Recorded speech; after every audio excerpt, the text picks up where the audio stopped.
All right, so today, what we're going to get into, my 2026 Silverado Trailboss.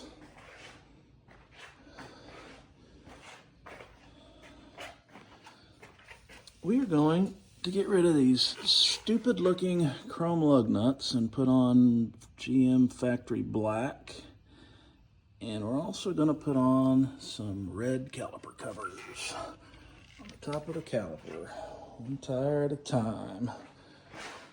So I went with the GM lug nuts, OEM, because of the corrosion resistance. Paid a lot of money for these, but all the other ones that I could find did not have the corrosion resistance that these have. To me, I think that's overpriced from GM. Corrosion resistance is important, and then we're putting these caliper covers on that bad boy. So the part number for the caliper covers are here, and the part number for the lug nuts are here. And it's a 2026 Silverado 1500 Trailboss with the 5.7 in her. Here we go. It's an LT too.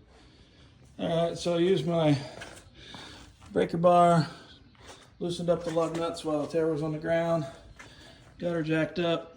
My pneumatic jack, I'm getting ready to put a jack stand up underneath the other side. Never rely on just the jack, have something solid. And then we'll get this wheel off. Okay, so I got the wheel off. So in the kit, these are MGPs, by the way. I got my front caliper cover here. It's gonna go in there like that. There's two bags in there, one set of clips for front and a set of clips for the rears. And so the front ones right here, you're just basically gonna take that hook, and in that gap right there in the middle, you're gonna place it over that, basically at the seam of the casting nearly. And you just push it down on there, and it snaps around, and that hook goes around that. So I did that kind of fast and my hand was in the way, but to show that again, so it looks like this. This part right here goes up underneath between the rotor and the caliper, and that little return flange right there is what will snap around down there. So just like that. And then it floats a little bit. And then you take the exact same front bracket again, flip it over, and I'm gonna do the same on the bottom. So I hook it on there, underneath there, and then you'll have this little thing here, and then you push it up like that. Next, I'm gonna take these nuts off and set my torque wrench to like 18 inch-pounds. So you don't want to over torque these, so use a torque wrench. Hopefully you know how to set one of these. In a nutshell, you look at the line here, you find 18, and you probably won't find 18, so you find the 15 line, and you keep turning it up until it hits 15, and then you look on this graduations on this, and until you get to 3, and so it's the maximum, or the big number is 15, and then the micro number is 3 to get to 18. Okay, so I snapped the part on over the flanges that had the post with the thread. I've finger tighten this. One thing I forgot to mention is you can either use a feeler gauge. When you clip these on there, you need to make sure your rotor and this don't rub. On the front, it's really easy. The back, I don't know yet. But you can put a 13 thousandths feeler gauge in there to make sure that there's clearance, or just rotate it and just make sure you don't hear any rubbing. If there's rubbing between those two, no go. You got to back up, make sure it's aligned right, see if there's a way that you can make it fit, but don't install this if this is rubbing the clip you just installed. So you got to make sure it's a noise-free clearance there, otherwise you're setting yourself up for a bunch of problems. So anyway, I got this snapped on here. I'm getting ready to torque those down, and there you go. Boom, Bob's your uncle. That's how it looks. Put the tire back on here in a hot minute. Okay, so I got the black ones in. One thing I do, I hand tighten these, and then I'll hand torque them as well, and I'll go back to that. But and it's hard for me to video, but while I'm tightening these manually, when I get them down, they start to get snug. Just as they start to get snug, I like to rattle the tire and make sure that the the lug nut actually seats properly into the cone. So if you look, there's a conical shape there. You just want to make sure that the lug nuts nest properly. It's a pretty aggressive cone, so I mean, it's a low likelihood, but it's not impossible for you to kind of get it on the edge and it not fully seat right, and then your torques are off and on. So I just like to rock the tire a bit while I'm snugging these up before I get the torque wrench on. So I just keep rocking it until it kind of seems to settle in. And then I back it off and I get all of them down to the same level, and then I manually tighten them a little bit with this, and then I move over to the torque wrench, which we'll do in a second. So I'm going to finish tightening each one of these and rocking them back and forth as I go, and then I'll come back. Okay, so the other thing I do here before I put it on the ground is I use my breaker bar, and I just get them. I hold the tire with one hand, and I just get them snug, like just give it a shock to get them really kind of snugged up, not just loose, before I put the tire down. That way they're semi-snug. And I do a star pattern, so it doesn't matter where you start, but just, you know, do one, then do the opposite, and then do the opposite, and then do the opposite, and then do the opposite, and do the opposite. So don't ever do side by side like that. Do a cross like that.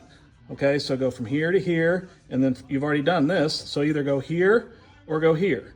And then you can go to here and here, or if you go here to go here. So anyway, you just don't do side by side. So as long as you go across, so I don't have to go here either. I could go here, and I go here, right?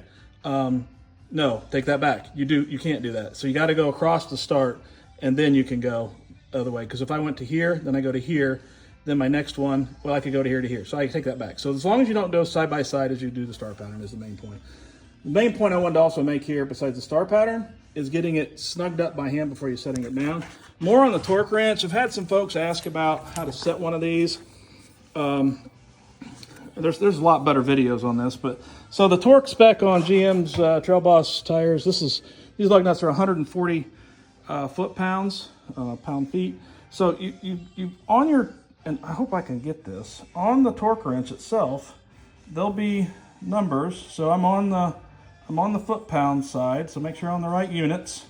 And then see, there's 250, so all the way down 160. Here's 130, so there is no 140. So what I'm going to have to do is I go to the 130 and see there's a line over, then it jogs down, and then it comes in straight. I turn this right here up until that 130 line and this line up.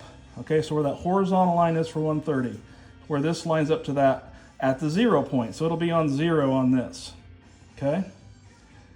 Or a 1, I can't remember. Yeah, 0. And then from there, I'm going to add 10 more. So once I get to the 130 on the 0, then I turn it until I'm on the 10 on here. And then that way I've got 130 plus 10, I get 140. So you follow the logic there? Hopefully that makes sense. Thanks. Okay, one last thing here. So I don't go all the way to 130. I get it semi-tight. I'll just keep going in the star pattern with the torque wrench, and until it gets tighter and tighter. And then eventually you'll get to the point where, right there, where it breaks over and it's done. Okay, so you've hit torque. Don't stop there. Do one more pass on all your things in a star pattern. So I've done 130 on all of them, or 140, and I'm getting ready to do the star pattern one more time. And it should click pretty quick each time. If it doesn't, that whole rocking thing I talked about may be an issue. So like right here, see? So I did that one, I've already done that one. Come over here and do this one, quick, see? So you just wanna do one last top torque just to make sure everything's golden. All right, so here we are on the back. Got her up, got that clip in. So the back looks a little different, the clips look a little different, all the same kind of thing. So on the back one, you go on this outer bracket piece. There's this little raised part in the casting right here. That's literally where this one's gonna hook on at. So that, again, the big hook goes on the bottom towards the actual rotor, and then you square it up with that, and then just snap it on. It's on there. Take the nuts off, and then I didn't say this earlier. I did go through this when I put the front ones on. I did have to. Oops, don't want to drop that in the crack. I did have to kind of put the things on and cam it around. I don't know about the back ones. unfortunately, this is really hard to do with one hand, and last thing I want to do is scratch my shit here. But so here's what the back ones look like, because they are not the same. So anyway, I line that one up, line that one up, and then just kind of cam it around, get it set. I can visually see there's a ton of clearance here and feel it on the bottom, so I don't need to spin it or feel or gauge it. I mean, there's a country mile in there on that one. The front ones are really close, but they don't rub. So anyway, same dealio on the back.